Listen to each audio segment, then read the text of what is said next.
Help support the show by joining the Patreon or becoming a YouTube member. Also, hit that like button and subscribe if you want more Browns-focused content. Oh boy. This is another edition of the Browns do something normal, but people react to it in the wildest way possible. So to be fair, right, I can see if you have been casually paying attention to what's been going on at Browns camp and you have not been keeping up day to day with everything going on at Browns camp. The Browns signing another quarterback in that's the right running back that they brought in. I'll talk about him later. But the Browns signing another running back in Tyler Huntley, not quarterback, in Tyler Huntley, it might make you go like, whoa, what's going on here, right? It might sound pretty shocking, pretty surprising. But if you've been paying close attention to what's been coming out at camp, because I do think this does take close attention, then it makes a bit more sense, right? Remember, at practice yesterday, Kevin Stefanski said that Dillon Gabriel was going to be limited during that practice. He was limited during the practice, and I imagine with hamstring being limited, maybe he gets in at joint practice, but if he practices at joint practice, he's definitely not going to play in the game, and I think there's a strong chance that Dillon Gabriel does not play in Friday's preseason game, so that's one quarterback now. Kenny Pickett still coming off of a hamstring injury as well. Now, he practiced a little bit more while I was out there the 2 days that I got to see, but still probably going to be the case that if he does practice, it's going to be at the joint practice. They're going to hold him off for the game Friday. So that's another quarterback down. So right now, of the 4 quarterbacks that the Cleveland Browns had, you're already down to 2. Shador Sanders and 41-year-old Joe Flacco. And Joe Flacco probably not going to play in that preseason game. If he does, going to play about 2-3 drives right now. One, he's the only guy that you trust to start right now that's healthy. So you probably don't want him to play in the preseason. He's your projected starter right now, at least by most people. So that's probably going to make you hold him out. Remember, when the Browns were going to start Jacoby Brissett, they held Jacoby Brissett out until the last preseason game of the season. So if they think there's a chance that you're going to start, you're probably not going to play. Because remember, that offseason, 2022, Deshaun played a little bit in that first preseason game because he wasn't going to play to start the year. And then it was Josh Dobbs and Dorian Thompson-Robinson. That's probably going to be something similar. So Joe Flacco probably will practice during joint practice. We'll take a lot of reps during joint practice, but when we get to the games, probably not going to play in that first preseason game. Why would Joe Flacco have to play in that first preseason game? If he does, it will be a couple of drives at most.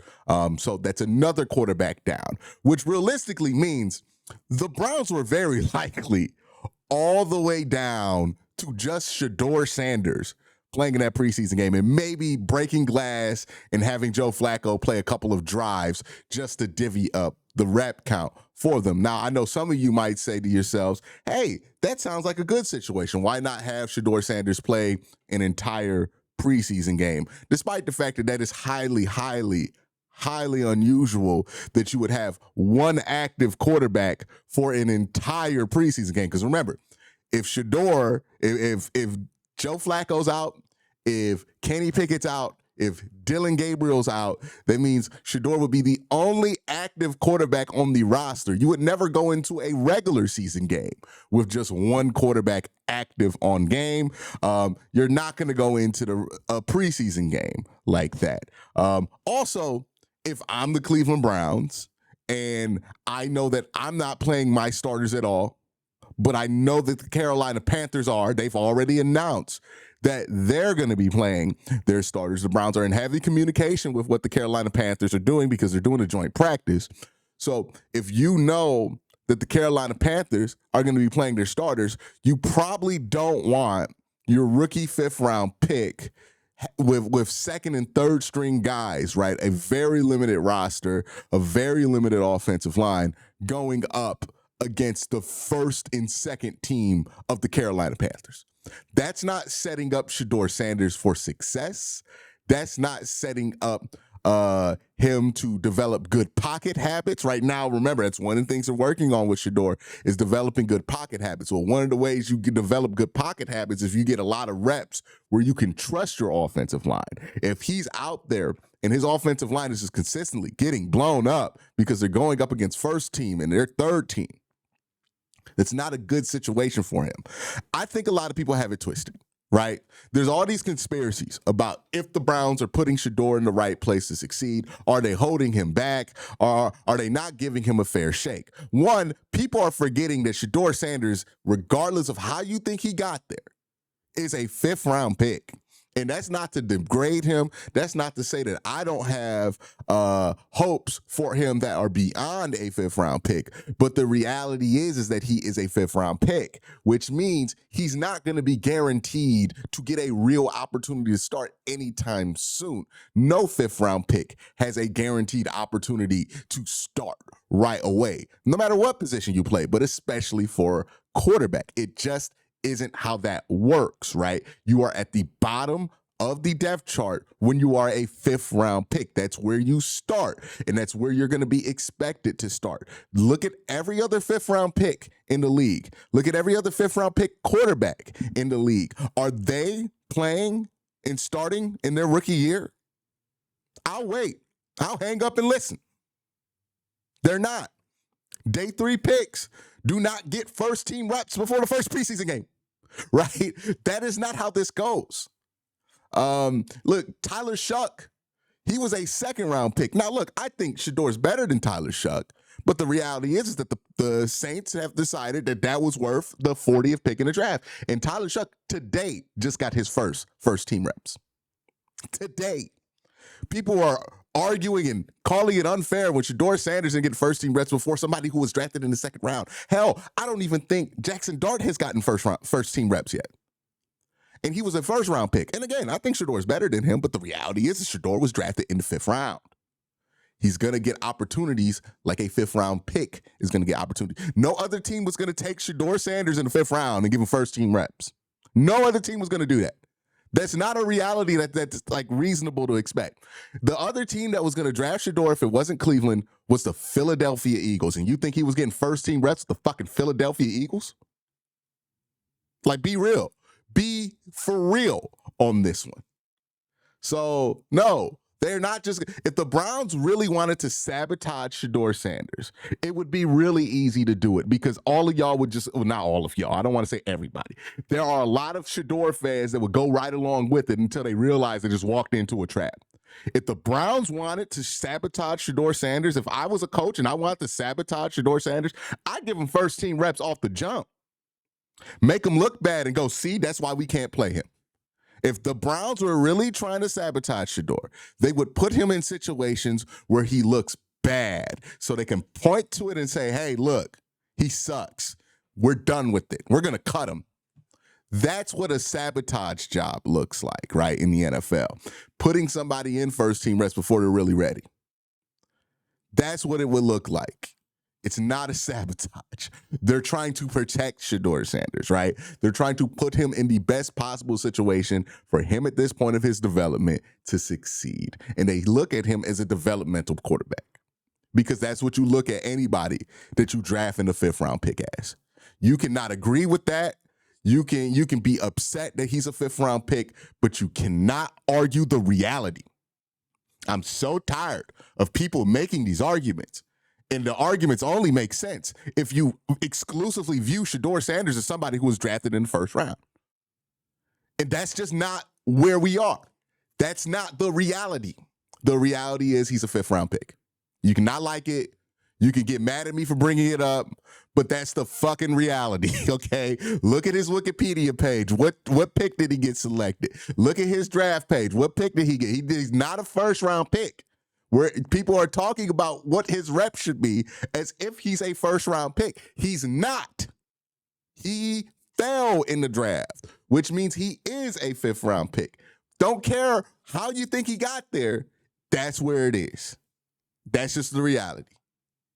So I think the Browns are bringing in Tyler Huntley because they don't want to throw Shador into that situation. They still want Shador to get in a shot with the opportunity to go up against Carolina's threes, which probably means, and look, this is going to be another shitstorm when it happens, but this probably means prepare yourself for it. Tyler Huntley's going to play before Shador Sanders in that preseason game. Like, I think that's very likely. I think they want Shador to play in the second half of that game exclusively. They don't want Shador to play in that first half because that's when the upper half of the Carolina depth chart is going to be out there. They want Shador to work on stuff, not necessarily like prove that he can start. Him starting right now is not on the table. Like, it's not really going to happen, more than likely. They're not worried about if he can start week one. They're worried about developing this guy, and they're going to put him in the right spot to be able to get challenges that he can get through, gain some confidence, build some confidence, and get better and better every week. And then hopefully by some point in the season, they feel good enough about his development that he can start, play some games, look good, and give you a chance to actually end this quarterback rotation that the Cleveland Browns have been on for years. But you got to take it slow. So all this like crazy overreaction over the Browns bringing in Tyler Huntley, I'm just over the quarterback situation entirely at this point. Like, we're doing all of this screaming, all this yelling about the quarterback position. And here's what the reality is. We're going to be better at quarterback than we were last year, but we're not going to be above average.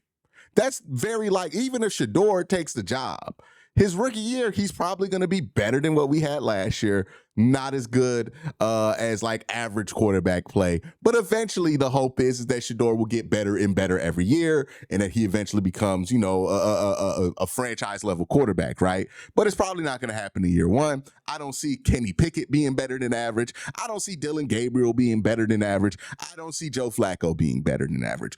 At the end of the day, the quarterback play is probably not going to be a strength of this team, but we're talking about it so much that we have not talked about Mason Graham. We have not talked about the fact that Harold Fainen looks great. We're not talking about Carson Schlesinger. We're not talking about the fact that every draft pick that's been on this roster does not play quarterback in camp this year, and that's the key word, in camp this year, has looked pretty damn good.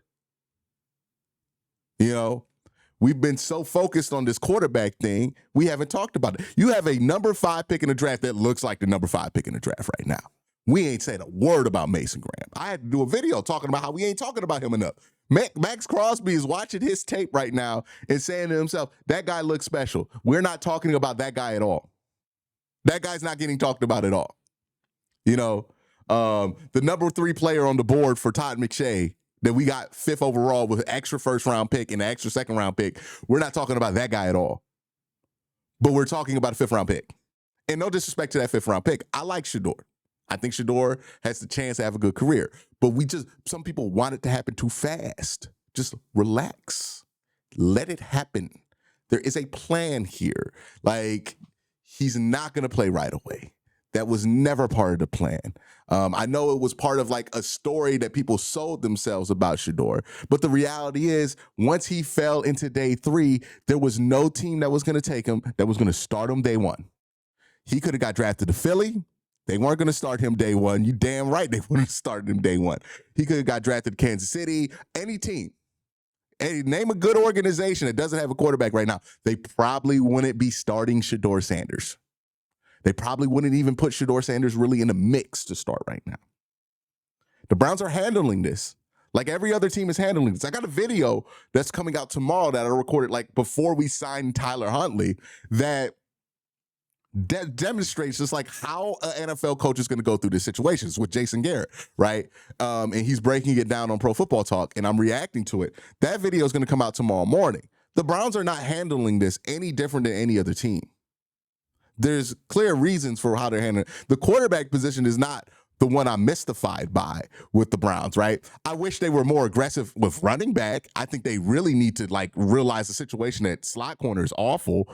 And like maybe a wide receiver, more sense of urgency would be appreciated. But Deontay Johnson's looked pretty good. And also another thing, I expect Deontay Johnson to play a lot in that second half of that preseason game, just to like see if he's going to freak out, right? Like that's what you really need to test. The football is great. When you watch Deontay Johnson at practice, he looks pretty good. It's more of a question of like, hey, can he really mentally be where you need him to be to play on this team this year. So even with wide receiver, I'm like, okay, the flyer they took football wise, he's going to be fine. It's about mentally, can he stay on this team and stay in the space he needs to be at to be successful. So far, so good on that. I wasn't a believer in it, but right now I feel better about it than I did about a month ago. But yeah, so much talk about this quarterback room, so much discussion about it. And look, the depth chart came out. I think Chad Johnson and Shannon Sharp had a horrible reaction to Shador being fourth on the depth chart. And this is the thing that I don't get. When was he not fourth on the depth chart? He's been fourth on the depth chart since he's been drafted. And it makes sense that he's fourth on the depth chart. Joe Flacco's going to be one or two. Kenny Pickett's going to be one or two. Whatever guys there, it doesn't really fucking matter. It's an unofficial depth chart in the preseason, by the way. These things are notorious for not mattering. And people like Shannon Sharp and Chad Johnson really know better, right, than to care about whether this preseason depth chart matters. It doesn't. They know it doesn't. It didn't matter when they played. But then what? Dillon Gabriel was always going to be 3 on the depth chart. Why is Dillon Gabriel going to be 3? Because they drafted him before they drafted Shador Sanders. Shador Sanders going to be 4th on the depth chart. None of this is a surprise. None of this is a shock. I've said for a while, I really don't expect Shador to play till probably about 6-7 weeks into the season. We're in August.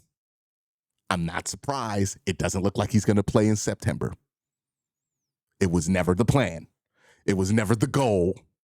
It's not going to happen, more than likely. If it does, that means he's incredible in the month of August, and I'm excited.